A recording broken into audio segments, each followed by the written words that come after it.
This is Real News Media TV, coverage you can trust. Please like, share, subscribe, and hit the notification bell. Select all for daily news updates.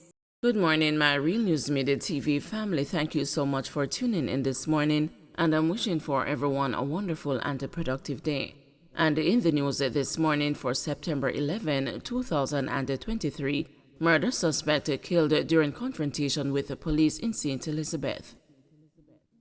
A man listed as a murder suspect by the St. Elizabeth police was shot and killed during a confrontation with police officers on Saturday. He is Christopher McKen, a 27-year-old unemployed man of a Top Hill Junction address. The murder case he was connected to was not made known by the police. According to Acting Superintendent Coleridge Minto, head of the St. Elizabeth Police, sometime after midnight, the information that we received is that men traveling on a motorbike were planning to commit a robbery of a returning resident. A police team intercepted two men traveling on a bike along the Top Hill Main Road, which led to a confrontation between the men and the police. One man was shot and injured and was taken to the hospital, where he later died, Minto added. Minto said McKen was a murder suspect in a matter that was being investigated by the police. The acting superintendent said that McKen was also being investigated for several robberies committed in the parish. He said one .380 Smith & Wesson pistol with 2.380 cartridges were recovered. Quite a number of robberies have been taking place in the area by men traveling on motorcycles. Over the past week, a total of 43 bikes have been seized by the police. Most of the bikes were unregistered, uninsured. The drivers were driving without a driver's license.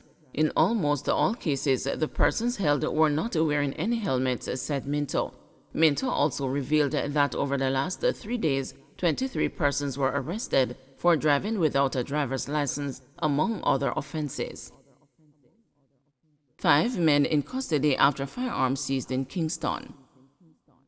5 men, including one who was wanted for murder, were arrested and a firearm seized during an operation by members of the Joint Anti-Gang Task Force on Greenmead Road in Marvelly, Kingston 20 on Saturday.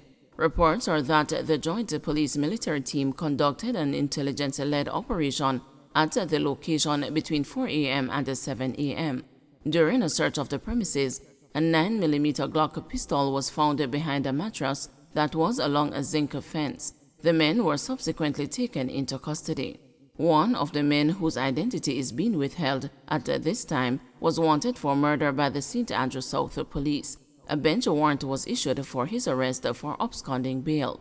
Members of security forces are appealing to citizens to continue sharing tips on guns, gangs, and gunmen by calling the JAGTF tip line at 876-224-4483, the JDF tip line at 876-837-8888 or 876-310-4139 or Crime Stop at 311. Your identity is not required to provide a tip. MP's partner rubbishes claim she could have had in disappearance of his 10-month-old daughter and her mother. Less than 24 hours after veteran parliamentarian Philip Polwell reported that his 10-month-old daughter and her mother had gone missing, his partner entered the fray, denying that she had anything to do with the suspected abduction. Hours later, a social media post claiming to be from the woman, who the police identified as 27-year-old Tashana Patterson, said she and little Saraya Polwell were not missing.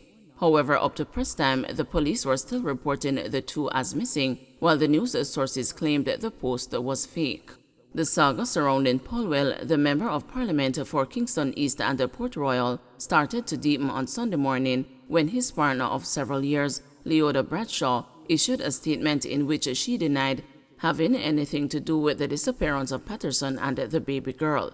The only interaction I have ever had with Miss Patterson is through a brief Facebook exchange, said Bradshaw in the statement. I have never spoken to her by phone, nor have I made any arrangements to meet with her. Any such reports in social media are lies and will be passed on to my lawyer for action to be taken in the days ahead, said Bradshaw, who is an attorney based in the United States. I have shared all information I have with the authorities, and I hope their investigation will lead to the safe return of Miss Patterson and her baby girl, added Bradshaw. She later told the news in a telephone interview that claims that Patterson received a call from someone purporting to be her and saying they want to meet the baby should be investigated. I have never spoken to this young lady. We have never met. How do you pick up yourself and why would you meet with a stranger you don't know, added Bradshaw, as she noted that reports were that Patterson was picked up in a gold van by a male driver who was wearing a dark shades. Why did you mention my name? My information was not a public knowledge, added Bradshaw. In outlining the sequence of events surrounding Paulwell, who sits on the opposition benches in Parliament, Bradshaw said in May their 8-year-old daughter was sent sexually explicit photos which were later followed by email threats and extortion attempts. She said the matter was reported to the Federal Bureau of Investigation, the National Center for Missing and Exploited Children, and the Broward County Sheriff's Department Internet Crimes Against the Children in the U.S. They later reported the matter to the Jamaican authorities. The threats against our child continued for months as the authorities investigated, said Bradshaw. She added that on Sunday, September 3, an email was sent out making threats that personal information on Paulwell would be released to the public. They also made damning threats against our child, said Bradshaw. According to Bradshaw, on Tuesday, September 5, she received an email from an address which is being withheld by the news, indicating that Patterson had a child with Paulwell. I spoke to Philip and he confirmed that he had a brief relationship with Miss Patterson and it is possible that the child was his, but he was not certain as a DNA test had not yet been done, said Bradshaw. This was the first time I was hearing about Miss Patterson and the child, added Bradshaw. She said she sent Patterson a message on Facebook Messenger advising her that Paulwell had opened up to her about their involvement and the possibility that the child was his. I advised her that Philip and I would ensure the child is taken care of financially and a DNA test would be done to ensure that Philip was the father of the child. As can be seen from my exchanges with Miss Patterson, there was no anger but just a genuine wish to see that an innocent child is taken care of and not caught up between two parents no longer in a relationship, said Bradshaw. She added, I will continue to work with the local and U.S. authorities to get to the bottom of the threats against my family, in particular our young daughter. I will continue to pray for the safe return of Miss Patterson and her baby and ask anyone with information to contact the police. Don't forget to like, share, subscribe, and hit the notification bell. Select all for daily news updates.